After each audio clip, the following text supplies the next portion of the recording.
Hello guys, welcome back to our YouTube channel Gyan summit में आप सभी का एक बार फिर से स्वागत है। जैसा कि आप सभी लोग अपने स्क्रीन पर देख पा रहे होंगे, जो आज का आपका टॉपिक रहने वाला है आपका साइंस का पार्ट नंबर 5 वीडियो। इसके पहले आपके 4 वीडियो उपलब्ध करा दिए गए हैं। जिन लोगों ने भी अभी तक वो वीडियो ना देखे हो तो आप लोग प्लेलिस्ट में जा करके वो वीडियो क्रमबद्ध तरीके से देख लेंगे।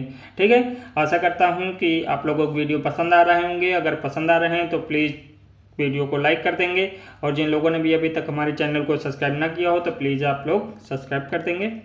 ठीक है, आइए बढ़ते हैं हम लोग अपनी सीरीज की तरफ और अपने प्रश्न अगला से जोड़ने का प्रयास करेंगे। देखिए, यहाँ पे आपका पहला क्वेश्चन है कि निम्नलिखित गैसों में से कौन प्रकाश संश्लेषण प्रक्रिया के लिए आवश्यक है। ठीक है, इम्पॉर्टेंट क्वेश्चन है।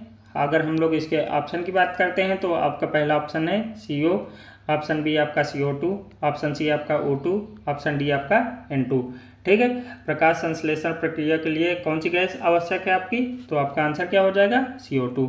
ठीक है, इसका एक रासायनिक समीकरण है, वो आप लोग कहीं पे नोट कर लीजिएगा। 6CO2 plus 6H2O। ठीक है, और यहाँ पे आपका सूर्य का प्रकाश हो जाता है। ठीक है, और यहाँ पे आपकी क्लोरोफिल की उपस्थिति भी रहती है। ठीक है, तो ये किस में परिवर्तित हो जाता है आपका, C6H12O6 यानी ग्लूकोज में। ठीक है, और क्या मुक्त होने लगती है आपकी, यहाँ पे मैं दिए दे रहा हूँ 6O2। ठीक है, यानी ये आपकी क्या हो जाती है, ऑक्सीजन। ठीक है, आप लोगों को अच्छे समझ में आ गया होगा। आइए पढ़ते हम लोग क्वेश्चन नंबर 2 की तरफ। क्वेश्चन नंबर 2 आपका कह रहा है किसी व्यक्ति का पूरा प्रतिबिंब देखने के लिए एक समतल दर्पण की न्यूनतम ऊंचाई होती है। ठीक है, यानी ये आपका जो व्यक्ति है, ठीक है, ठीक है, ये आपका व्यक्ति हो गया, और इसका अगर प्रतिबिंब हमको समतल दर्पण में पूरा देखना है, ठीक है, कि ये इसमें दिखाई दे, तो दर्पण की न्यूनतम ऊंचाई क्या होनी चाहिए। ठीक है, ऑप्शन ए आपका कह रहा है व्यक्ति की ऊंचाई की आधी, ऑप्शन बी आपका व्यक्ति की ऊंचाई के बराबर, ऑप्शन सी आपका व्यक्ति की ऊंचाई की 1/4, ऑप्शन डी व्यक्ति की ऊंचाई की 2 गुनी।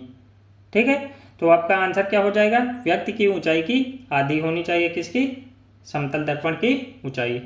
ठीक है, आप लोगों को समझ में आ गया होगा। और समतल दर्पण के संबंध में 2 तथ्य हैं आपके कि समतल दर्पण में प्रतिबिंब जो होता है आपका सदैव आभासी बनता है। ठीक है, प्रतिबिंब क्या आपका बनता है, सदैव आभासी बनता है और सीधा बनता है। आशा करता हूँ ये क्वेश्चन आप लोगों को समझ में आ गया होगा। आइए बढ़ते हैं हम लोग क्वेश्चन नंबर 3 की तरफ। यहाँ पे देखिए क्वेश्चन नंबर 3 आपका दिया है वायु से भरे गुब्बारे में हीलियम को हाइड्रोजन की अपेक्षा वरीयता दी जाती है क्योंकि। ठीक है, बताना है कि वायु से भरे गुब्बारे में हीलियम को हाइड्रोजन की अपेक्षा वरीयता क्यों दी जाती है। ठीक है, तो ऑप्शन ए है आपका अपेक्षाकृत अधिक उठाने की शक्ति रखती है, ऑप्शन बी आपका अपेक्षाकृत कम घना होता है, ऑप्शन सी आपका वायु के साथ विस्फोटक मिश्रण नहीं बनाता है, ऑप्शन डी आपका अपेक्षाकृत सस्ता है।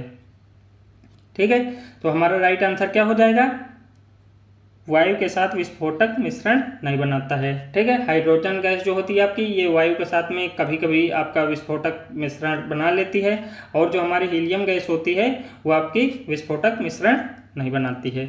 ठीक है, क्वेश्चन आप लोगों को समझ में आ गया होगा। आइए हम लोग बढ़ते हैं क्वेश्चन नंबर 4 की तरफ। क्वेश्चन नंबर 4 आपका कह रहा है गोल्डन धान में सर्वाधिक मात्रा में होती है। ठीक है, ऑप्शन ए विटामिन ए की, ऑप्शन बी आपका कह रहा है विटामिन सी की, ऑप्शन सी आपका कह रहा है विटामिन के की, ऑप्शन डी आपका कह रहा है विटामिन बी की। ठीक है, आप लोगों को बताना है कि जो गोल्डन धान होता है उसमें सर्वाधिक मात्रा में क्या पाया जाता है।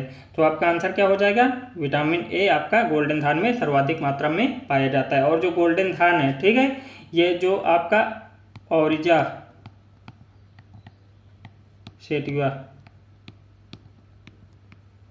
चावल की किस्म होती है, ठीक है, उसी को आपका गोल्डन धान बोला जाता है। ठीक है, ये जो होता है गोल्डन धान को हम लोग जेनेटिक इंजीनियरिंग द्वारा बनाते हैं, और बीटा कैरोटीन के जैव संश्लेषण के लिए इसको यूज किया जाता है। और जो बीटा कैरोटीन होता है ये चावल को आपका विटामिन ए में परिवर्तित कर देता है। ठीक है, समझ में आ गया होगा क्वेश्चन। आइए बढ़ते हैं हम लोग क्वेश्चन 5 की तरफ। क्वेश्चन नंबर 5 आपका है, निम्न में से कौन स्कर्वी रोग के इलाज में उपयोगी है। ठीक है, ऑप्शन ए बेर, ऑप्शन बी पपीता, ऑप्शन सी आम, ऑप्शन डी आंवला। ठीक है, स्कर्वी रोग के इलाज में आपका उपयोगी जो पदार्थ है या उपयोगी फल है तो हम लोग उसकी बात करते हैं। तो आपका आंसर क्या हो जाएगा, जो आपका आंवला होता है वो स्कर्वी रोग के इलाज में उपयोगी होता है। ठीक है, आंवले में क्या पाया जाता है, आपका विटामिन सी। ठीक है, आशा करता हूँ क्वेश्चन समझ में आ गया होगा। आइए बढ़ते हैं हम लोग क्वेश्चन नंबर 6 की तरफ। क्वेश्चन नंबर 6 आपका है, निम्न में से किसका निर्माण हमारे शरीर में नहीं होता है। ठीक है, ऑप्शन ए आपका एंजाइम, ऑप्शन बी आपका हार्मोन, ऑप्शन सी आपका प्रोटीन, ऑप्शन डी आपका विटामिन ए। ठीक है, हम लोग को बताना है किसका निर्माण हमारे शरीर में नहीं होता है। ठीक, तो हम लोगों को पता है कि विटामिन ए का निर्माण हमारे शरीर में नहीं होता है, बाकी प्रोटीन, हार्मोन और एंजाइम का निर्माण हमारे शरीर में होता है। ठीक है, और विटामिन के संबंध में कुछ तथ्य हैं, आप लोग जान लीजिएगा कि जो आपकी बी और सी होती है, यानी विटामिन बी और सी जो होती है वो आपकी जल में घुलनशील होती हैं। ठीक है, विटामिन है। और जो आपकी ए डी ई के, ठीक है, इसको आप लोग ट्रिक के माध्यम से याद करेंगे तो कीड़ा इसका वो हो जाता है के ई डी ए। ठीक है, ये आपकी किस में हो जाएंगी, वसा में घुलनशील विटामिन होती हैं। ठीक है, मानव शरीर में जो विटामिनों का संश्लेषण होता है वो आपका के व विटामिन डी का केवल संश्लेषण हो सकता है, यानी विटामिन के और विटामिन डी जो होती हैं वो संश्लेषित हो जाती हैं, बाकी सभी विटामिन जो होती हैं वो आपकी भोजन के माध्यम से प्राप्त की जा सकती हैं। ठीक है, आइए बढ़ते हैं क्वेश्चन नंबर 7 की तरफ। क्वेश्चन नंबर 7 आपका कह रहा है, एनोस्मिया कहते हैं। ठीक है, अच्छा क्वेश्चन है, आप लोगों ने इसको एग्जाम में देखा होगा और अगर नहीं देखा है तो आइए हम लोग इसकी चर्चा करते हैं यहाँ पे। ऑप्शन ए आपका है घ्राण संवेदना की कमी को, ऑप्शन बी स्वाद संवेदना की कमी को, ऑप्शन सी स्पर्श संवेदना की कमी को, ऑप्शन डी आपका ऊष्मा संवेदना की कमी को। ठीक है, तो एनोस्मिया किसे कहते हैं, घ्राण संवेदना की कमी को। ठीक है, समझ में आ गया होगा। और जो ये घ्राण होता है, ठीक है, इसका मतलब क्या होता है, सूंघने की शक्ति, सूंघने की शक्ति। ठीक है, जो एनोस्मिया हमारा होता है तो उसमें नाक के द्वारा सूंघने की शक्ति जो होती है वो आपकी कम हो जाती है। ठीक है, उसी को हम लोग एनोस्मिया नाम से जानते हैं। आइए बढ़ते हैं क्वेश्चन नंबर 8 की तरफ। क्वेश्चन नंबर 8 आपका है, आँख के रेटिना की परंपरागत कैमरा के निम्नलिखित में से किस भाग से तुलना की जाती है। ठीक है, क्वेश्चन दोबारा पढ़ रहा हूँ, आँख के रेटिना की परंपरागत कैमरा के निम्नलिखित में से किस भाग से तुलना की जा सकती है। ठीक है, आपका ऑप्शन ए है शटर, ऑप्शन बी आपका लेंस, ऑप्शन सी आपका फिल्म, ऑप्शन डी है आपका आवरण। ठीक है, अगर हम लोग इसके राइट आंसर की बात करते हैं तो आपके रेटिना के परंपरागत कैमरा जो होता है उसके किससे तुलना की जाती है, वो आपके फिल्म से तुलना की जाती है। आइए बढ़ते हैं हम लोग क्वेश्चन नंबर 9 की तरफ। क्वेश्चन नंबर 9 देखिए, यहाँ पे दिए गए हैं, मच्छरों के नियंत्रण हेतु प्रयोग की जाने वाली कीटवच्छी मछली कौन सी है। इंपॉर्टेंट क्वेश्चन है। ठीक है, देखिए ऑप्शन ए है मिस्टस, ऑप्शन बी आपका लेबियो, ऑप्शन सी है गैम्बूसिया, ऑप्शन डी आपकी हिल्सा।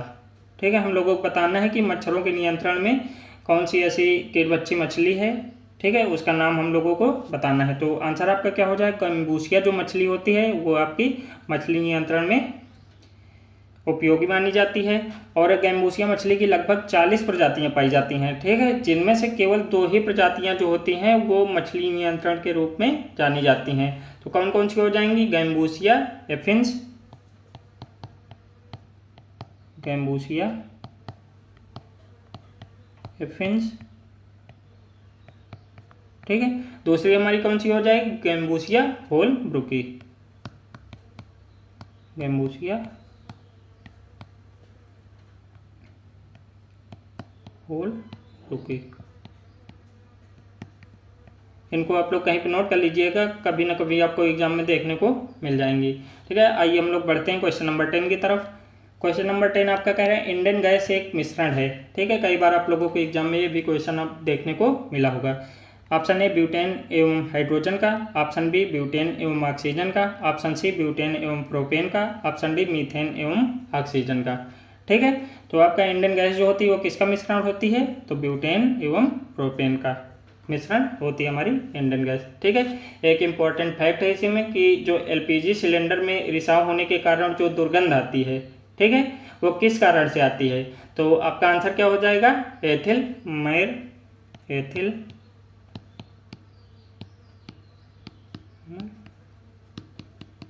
कैप्टन।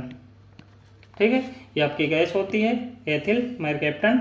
इसी कारण आपके जो जब एलपीजी आपकी गैस जो होती है रिसाव हो जाती है तो जो दुर्गंध आती है तो एथिल मैरकैप्टन के कारण आती है। क्वेश्चन आप लोग समझ गए होंगे। आइए बढ़ते हैं हम लोग क्वेश्चन नंबर 11 की तरफ, और यहीं से हमारी सीरीज का अंत होता है। आशा करता हूँ वीडियो आप लोगों को पसंद आया होगा। अगर पसंद आया है तो प्लीज़ लाइक सब्सक्राइब और ज़्यादा से ज़्यादा लोगों तक शेयर कर देंगे। चलते हैं, मिलते हैं अगले सीरीज के साथ में। तब तक आप सभी लोगों से विदा लेना चाहूँगा। Thanks for watching guys.